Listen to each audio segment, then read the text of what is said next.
Sisi tumekwisha uwasha mwenge, tumekwisha uwasha mwenge na kuweka juu ya mlima Kilimanjaro. Kuwasha mwenge na kuweka Kilimanjaro. Kuwasha mwenge na kuweka Kilimanjaro.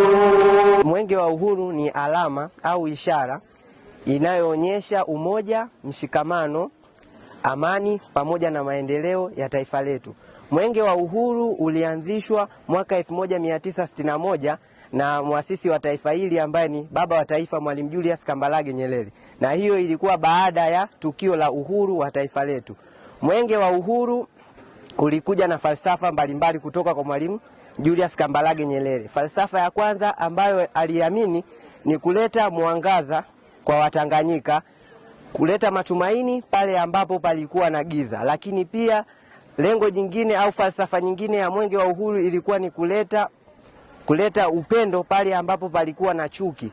Lakini pia Mwalimu Nyerere alikuwa na falsafa ya kupambana na maadui watatu wa taifa ambayo ujinga, maradhi na umaskini. Sisi wanafunzi wa Chief Sarrant tupo tayari kupokea Mwenge wa Uhuru. Mwenge wa Uhuru wewe!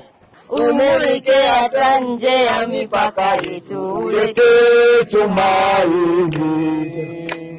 Umulike hakuna matumaini, upendo mahali ambapo pana chuki na heshima ambapo pamejaa dharau.